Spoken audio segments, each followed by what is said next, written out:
Bonjour, bonjour à tout le monde. On est, comme vous pouvez voir, de la silhouette à la tour de Montparnasse, au quartier de Montparnasse, à boulevard Montparnasse, où il y a des sièges de Piaggio Vespa, la clinique du scooter. Et aujourd'hui, c'est une journée particulière parce que c'est le jour, le Vespa Day. Et tout le monde est ici pour prendre juste un petit déjeuner avant de partir. Et il y a des gens qui viennent un peu de partout. J'ai vu qu'il y a des Anglais même. Il y a des gens de Naples, voilà. Et il y a des Français, il y a des Belges. Et vous voyez un peu la queue qu'il y a pour le café, vu l'heure. C'est l'heure du café, c'est l'heure du café, c'est l'heure du cappuccino, c'est l'heure des croissants, des pains au chocolat, de la gourmandise matinière. Bonjour mesdames, c'est la première fois que vous venez ici? Non, non, ça fait 4 fois que je le fais, le Vespa Parade. Et ça fait combien de temps que vous roulez en Vespa? 5-6 ans? Pas plus? Non. Pourtant Paris, Oui, on ne peut plus rouler depuis longtemps. Bah oui, c'est comme ça. Ouais. Et vous madame? Eh bien, moi, je roule avec mon mari parce que c'est lui le passionné et moi, j'adore tout ce qui est rassemblement de personnes sympas. La preuve, on les a connus ici. Ça veut dire que vous aimez surtout votre mari. Énormément. Sinon, vous n'étiez pas avec lui. À peu près 40 ans ensemble. Waouh, c'est presque du... Oh, au jour d'aujourd'hui, c'est du record. Ah, c'est un beau Et vous, score. monsieur? Oui. Oui. C'est monsieur? Oui, moi c'est monsieur, et ça c'est madame. Donc voilà, 40... Monsieur comment? Monsieur Jean-Pierre en fait. Jean-Pierre, voilà. 40 ans ensemble. 40 ans de Vespa? Non, pas 40 ans de Vespa. En fait, ça fait, on va dire, il y a eu moto, là, ça fait à peu près une dizaine d'années quoi. Ah. Vous avez déjà pris votre petit déjeuner, votre petit café à l'intérieur? Ah oui, ça y est, c'est déjà fait là. C'est pour ça que vous êtes... maintenant je suis tranquille, voilà, donc je profite un peu, j'espère qu'il va toujours faire beau, quoi, parce que là, Ok. c'est pas bien parti, on va voir. Merci, Voilà, merci, de rien. merci beaucoup. On continue. Moi, je vous dis à l'avance, un peu un passionné, mais des anciennes Vespa. Ça, c'est déjà trop moderne pour moi. Si vous voyez, il y a les disques devant. Et à mon époque, il n'y avait pas les disques, il n'y avait que des tambours. Et ici, on voit disque, disque, disque, disque, disque, disque. Ben, il n'y a que des disques. On va voir quand est-ce qu'on arrivera à voir le premier vieux tambour. Et qu'est-ce qu'il y a? Una P50. La P50, c'est la plus petite, on veut dire, des Vespa. Ça sert pour transporter de tout. Moi, j'ai vu surtout au sud d'Italie, n'importe quoi dedans. Ils ont fait même des déménagements, des gens, de tout. Des gens qui allaient le dimanche à la plage parce qu'ils n'avaient même pas de voiture. Dedans, j'ai vu même dans la place avant 3 personnes, 2 grands et une fille. Et quand il y avait le type qui était trop balèze, trop gros, il marchait avec la porte ouverte parce qu'ils enlevaient les portes et ils sortaient une jambe. Ça, c'était typique du Sud. Ah, voilà peut-être, oui. Ça, c'est déjà... Ah, c'est pas vraiment une Vespa, c'est une Lambretta. Innocenti. Ah, ecco, la Lambretta. Mais là, ça se voit, c'est un tambour. Donc, c'est ce que je veux voir dans les Vespa. Et voilà, il y a la première. Ils sont devenus des pièces rares. Vous voyez le tambour? À la place du disque. Un amortisseur particulier qu'il y avait dedans, que c'est typique. En plus, celle-là, elle est très vieille, cette Vespa. Et ça, on peut le déduire de la petite sonnette qui est ronde. Les sonnettes rondes, quand on voit des sonnettes rondes, ça veut dire que la Vespa, ça remonte déjà à quelques années. D'ailleurs, si vous voyez les autres sonnettes, ils ont un aspect carré. Ok? Ah, c'est quelque chose encore de très vieux. Et comme vous voyez, elle est vraiment très ancienne. Et il y a même le vieux logo. Hein? 1957, voilà. C'est vraiment âgé. Et je peux vous dire une chose.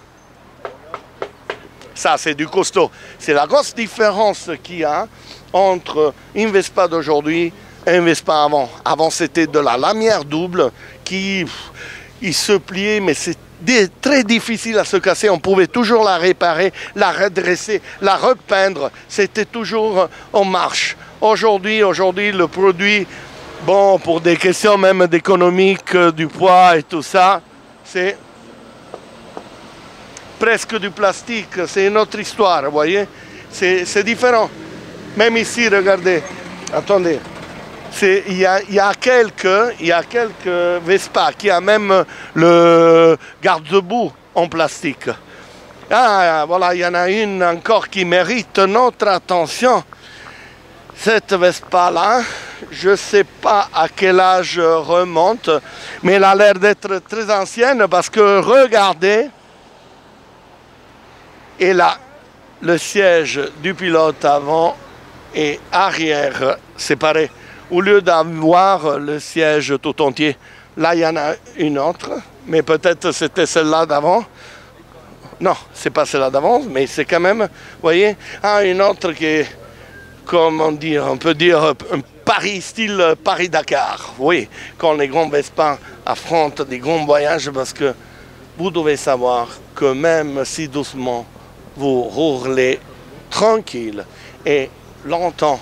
Ça suffit une petite roue de secours et voilà. Bon, on continue notre balade. Ah, regardez un peu le pare-brise de cette Vespa. Et il a une particularité des Vespa. Vous voyez cet anneau qui c'est la manette de l'embrayage et puis un anneau comme ça. À quoi ça sert cet anneau? Ben, il y a beaucoup de monde qui l'utilise comme antivol. Il enfile la chaîne, le cadenas ici, il accroche à la moto et voilà, c'est une espèce d'antivol. Parce que normalement, c'est un antivol. On peut dire, oui, bravo.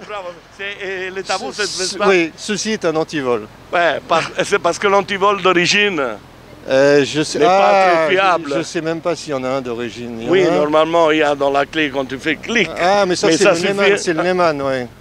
Et ça remonte à quel âge cette Vespa? 94. Ah, 94, bon, elle est assez C'est jeune, elle a jeune encore, ouais. 22 ans, c'est jeune. Ouais, mais il n'y avait pas le disque devant, n'est-ce pas?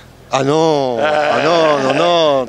Vous vous souvenez quand est-ce que sont arrivés les disques, les freins à disque devant? Moi je pense que c'est récent, hein, c'est... Même pas 2000, après 2000, non? Après 2000 peut-être. Mais je crois que c'est à cause des normes européennes en fait, non? Ouais, peut-être. En plus, avant, ça freinait beaucoup. Hein, si pour freiner, il faut prendre rendez-vous, quoi. Elle est bonne, celle-là. Non. Vous venez d'où exactement? Le problème, c'est que le frein avant, il freine très très mal et le frein arrière, il a tendance à bloquer, lui, par contre. Ouais. Bon. Mais d'ailleurs, c'est le contraire de la façon de conduire des motos. Les motos, d'abord, on met le frein avant et le frein arrière comme accompagnant. Ici, ouais. frein arrière. Les deux en même temps. Mais frein arrière de plus. Oui, plus, oui. Parce que le poids aussi du moteur. Oui, tout à fait. Et c'est celui qui part en drapeau, en dérapage. La moto. Non, mais il faut faire attention avec le frein arrière, se défend surtout quand on est mouillé, quand la chaussée est glissante. Exact, oui. Votre prénom, monsieur? Christian. Vous venez d'où exactement? Moi, c'est Tony. Antonio Placente, italiano. Sei italiano? Sì, vous êtes italien aussi? No, ma ho lavorato in Italia. Exactement? Biella. Ah, ci sono immobili a Biella. Il y a les meubles. Si. Et vous étiez dans le domaine des meubles? Non, j'étais... Mais il y avait beaucoup de Vespa aussi. Alors, est-ce que vous savez qu'à Biella, en fait, le créateur des Vespa, il vient de Biella, il me semble. Et il y a même une plaque. Moi, je sais où c'est qui fabrique les Vespa en Italie, à Pontedera, en Toscana.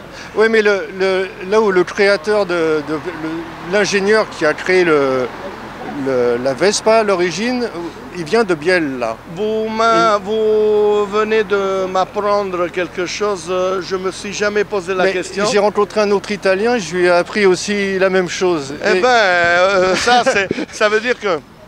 Et alors, puisque on apprend toujours de sauf erreur de ma part, mais... Mais c'est moi qui je vous pose une question. Oui. Dans les années 70, il y avait une publicité. Oui. Qui Vespa mange la mela. Celui qui Vespa mange la pomme. Ça veut dire quoi? Croque la pomme et après... Croque la pomme? Mais comment tu croques la pomme? Je sais pas là. On va le révéler, on va le référer à la fin de la journée. Ah, à la fin, ok. Va bene? Et comme ça, oui, vous devez attendre comme tous les autres. Parce que si je vous dis la solution, vous allez dire à tout le monde, il va le deviner. Ok, va bene. Et j'ai parlé de nouveau avec monsieur Christian. Va bene Christian. Buona giornata, ci vediamo. Ah, guarda, qu'est-ce qu'il a ce monsieur? Il a le réservoir d'essence. C'est sympa ça. Et quoi, ils sont en train de prendre une photo. Mister Chapeau. Comment, che cosa dice? Moi je fais les interviews. Vous prenez les modèles, ça c'est un vieux modèle, hein? Ça remonte à quelle année? Ça, c'était un modèle entre 51 et je dirais 56 qui a été fabriqué en France sous licence Vespa. Et on le voit parce qu'il y a le phare qui est jeune. Par les ateliers de construction mécanique automobile qui donc fabriquaient les coques sous licence pour Vespa. Donc c'est un modèle, je dirais, entre 51 et 56. Oh là là, j'avais pas remarqué le pot d'échappement, il est vraiment originel. Il y a les roues bicolores. Le pot d'échappement, c'était une option à l'époque. C'est pas le pot d'origine. Les flancs blancs, je ne sais pas, mais le pot d'échappement n'est certainement pas d'origine. Et il y a cette espèce de pare-choc devant avec le symbole. Le pare-choc était une option aussi, et je pense que c'est une marque qui s'appelait Ardor, A-R-D-O-R, mais je ne suis pas sûr. Mais en tout cas, ça fait vraiment... C'est la première fois que je vois une Vespa comme ça, maquillée, on peut dire. Alors, il n'est pas maquillé, il est... Je pense que la peinture est certainement d'origine. Maquillé dans le sens, comment dire, habillé dans une manière différente. Je vous l'accorde, C'est une très très belle pièce. Oui, j'ai bien remarqué ça. J'ai même remarqué la façon avec l'attention que vous la preniez en photo. J'ai collectionné des Vespa en France fin des années 70 jusqu'aux les années 90. On les rachetait, on les refaisait, on les louait pour des publicités à la télé, pour des films. C'était une vraie passion. Vous possédez combien de Vespa? Alors aujourd'hui, je n'en ai aucun. Je suis passé après à d'autres choses. Je suis parti aux États-Unis 13 ans.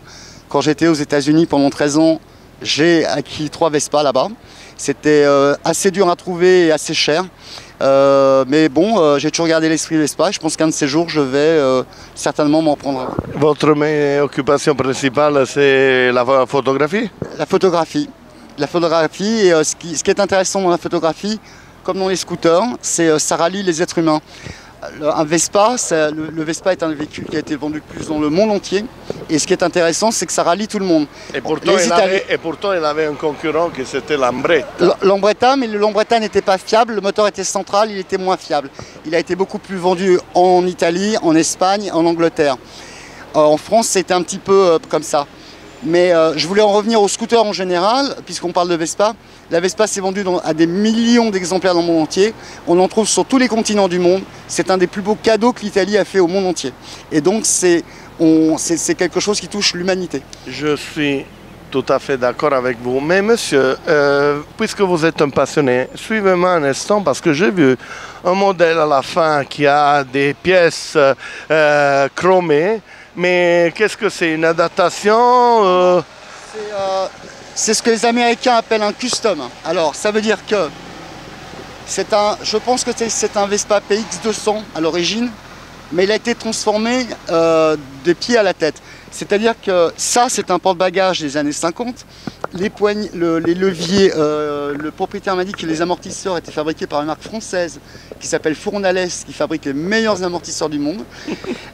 Et tout a été transformé et le propriétaire a passé certainement beaucoup de temps et a dépensé beaucoup d'argent. Mais regardez un peu la solution qu'il a, le rétro, le rétroviseur en bas. C'est une option qui existait à l'époque. Moi personnellement, j'ai jamais vu ce modèle. Je pense qu'il l'a fait lui-même ou c'est une version moderne qui existait déjà dans les années 50 sur le modèle qu'on a vu auparavant. Et moi déjà pour faire chromer les pièces et tout, ici il y a même le poignet avec le réglage de la dureté du frein. De l'embrayage. Ouais. De l'embrayage en l'occurrence. Ouais. Du frein aussi. Non, c'est une machine. Moi ces choses-là, je les ai sur ma Ducati. En fait, Ducati. Oui, Ducati ST4S. En fait, tu le fais si tu as, gros, parce qu'on peut avoir la largeur des mains différente. Et ça, c'est le réglage par rapport à la largeur des mains. Et ça, c'est en ergal, si je dis bien. Ouais, non, c'est ça, c'est complètement transformé. Le propriétaire est là, je pense qu'il pourrait vous en dire plus. Je suis moi-même stupéfait. C'est un grand monsieur costaud. Je sais pas, je ne le vois pas d'ici, mais il est vraiment sympa, même la couleur. Qu'est-ce qu'il y a? Comme il est déguisé devant, on dirait qu'il est de course presque. On peut dire qu'il est court. J'ai entendu le bruit du moteur et le pot d'échappement. Je pense qu'il est préparé. Je pense qu'il y a un kit. Mais dessus. c'est un Vespa assez récent parce que je vois le PX, je vois le filtre qui ressort, le filtre à essence, non? Là, qui ressort. Et je vois, donc c'est ça, c'est le starter qui est de côté, c'est assez récent, parce qu'avant le starter, elle était juste au-dessus de la manette. Correct. Ben oui, j'ai commencé la Vespa en 1961, 74. 74, j'ai commencé la Vespa. 1974. Ouais, c'était un petit peu après, je suis né un petit peu après vous. J'ai commencé, je crois que mon premier Vespa, je devais avoir 14 ans. Donc 14 ans, 64, 78. Ça souvient la jeunesse, la liberté, les belles journées. Encore une fois, je l'ai dit dans le monde entier, sur plusieurs continents, c'est le plus beau cadeau que l'Italie a fait au monde. Bon, il y a aussi là les gastronomies, il y a plein de choses. Ouais. L'opéra, beaucoup de choses. On pourrait rester des heures et des heures et des heures à parler d'expériences, de voyages, de crevaisons, de remplacements, de carburateurs qui se bouchaient, de n'importe quoi sur la Vespa. Évidemment. Une fois, je vous raconte, celle-là, elle est très sympa. Normalement, de Palerme, j'allais à Marsala. Palermo, Marsala, 112 km. Et je le faisais avec mon frère. Une fois, c'est m'est arrivé que un bruit, qu'est-ce que c'était? Il faisait tellement chaud que la roue arrière avait gonflé et touchait sur le collecteur du chapeau. Et j'ai dû dégonfler la roue. Non, la changer. Une autre fois, parce qu'avec ma Vespa, j'avais ma mallette à outils au milieu des jambes. Je vois un bus qui transportait les gens d'un pays à l'autre, complètement mis comme ça, de côté. Et les passagers n'étaient plus là, parce qu'il était arrivé l'autre bus qui avait rechargé les passagers et amené à destination. J'ai dit, monsieur, qu'est-ce qui vous arrive? Ah, vous savez, il s'est bloqué le système pneumatique des suspensions. Mais je vous avais, il m'a dit une clé à tubo, qui avait tubo à 13. Un instant, tra, dans mes outils de la Vespa, j'avais une clé 13. La clé 13. C'est l'indispensable, la 13. Choum. Et le bus a pu repartir grâce à ma Vespa 50. Bravissimo. Donc, on a plein des histoires à raconter. Des anecdotes. Des trucs très amusants. Nous, une fois, on est parti de Paris à La Rochelle. Et sur le retour, un de nos amis a cassé son embrayage. On a été acheter des cordes et on l'a remorqué de Vespa à Vespa jusqu'à Paris. Ben, avec l'embrayage et avec, par exemple, la Vespa avant, qui mettait le pied là et poussait l'autre. Exactement. Le propriétaire est là d'ailleurs. Monsieur, Ah, s'il vous plaît. eccolo qua, vieni qua, venez, J'ai venez. essayé d'expliquer de mon mieux ce que je voyais, mais là... Bonjour, bonjour, c'est monsieur? Qui va? Roger. Ah, ben, je pense, je comprends pourquoi vous avez changé les amortisseurs à la Vespa. Il y a du poids. Il y a du poids, moi aussi. Ah, Moi, je suis sur les 124 kilos. moi je suis à 152. Oh là là là là, ouais, mais vous avez quand même quelques centimètres de Un plus. petit peu. Dites-moi, pourquoi ça? Qu'est-ce qui vous a fait déclencher de dire je vais transformer ma Vespa? Oui, non, mais d'abord, le projet est né dans les Caraïbes, en Martinique. Donc elle arrive des Vous avez les origines du Caraïbe, vous? Oui, bien sûr. Moi, je suis d'origine des Caraïbes, donc Martinique, tout ça. Mais elle a été conçue en Martinique, d'ailleurs. Ah, Elle a été conçue en Martinique. Et, de quelle année exactement? Celle-ci, elle est de... Elle est assez récente, non? Non, enfin, elle a quand même, disons... je crois qu'elle est il faut que je regarde sur la carte grise, mais dans les années 98, quelque chose comme ça. Ah bon, elle a quand même ses 20 ans bientôt. Bien sûr. Et dites-moi, mais vous avez eu la Vespa avant ou vous avez commencé à l'époque? Ah non, j'ai été coursier en Vespa à Paris dans les années 80. Donc après, je suis parti dans les Caraïbes, et dans les années 80... Coursier donc quoi? Alors, dans une maison de presse. Une maison de presse. Et bon, donc la Vespa, j'ai commencé au départ avec une PK. Puis après, j'ai eu une Primavera. La prima 125 Primavera. Oui, mais c'était une 80 cm3. Ah, on a 80. Ouais, une 80 cm3. Très rare, normalement c'était la 125 la plus commune. Ouais, c'était une 80, c'était assez rare. Et après, j'ai eu une T5 en 84. La T5, je l'ai eu moi aussi. Ouais. Il avait 5 luci di travasso. Transfert. Et il avait une reprise incroyable. Hein? Ouais, c'est vrai. Parce que la distribution de l'essence était vraiment surtout la surface. Pam, pam, pam, ça castagnait. Ouais, c'était équivalent à une 200. Hein. Ah oui, oui. Et puis après, quand je suis parti en Martinique, j'ai pris des Vespa, dont entre autres celle-ci, qui est une 200. Et puis j'ai une autre 200 aussi pour la semaine, et une GTR aussi que je dois refaire. Mais vous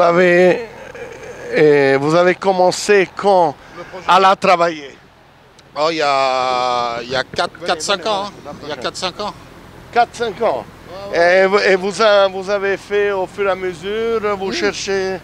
J'ai commandé des pièces en Angleterre, des Caraïbes en Angleterre. Mais vous avez déjà du tout début l'idée ou les choses ça venait au fur et à mesure? Non. Quand je l'ai pris, j'avais exactement l'idée de la transformer comme ça, et encore, il n'est pas fini. Donc vous êtes un monsieur que vous avez les idées très claires, je vois à ce sujet. C'est modestement artistique. Bravo. Modestement. Et je peux avoir le plaisir de vous serrer la main. Merci. Parce qu'un monsieur qui est capable de transformer une Vespa dans cette matière, ça mérite tout le respect d'un ancien, je ne sais pas comment on dit en français, vespetteur, conducteur de Vespa. Un Vespasien. Vespasien. Non, mais le Vespasien en Italie, ça veut dire autre chose. Je sais. Et voilà, donc répétez votre prénom. Roger. Roger. Tony, fai ciao alla telecamera. Fai ciao. Ciao, alla prochaine. Ok, grazie.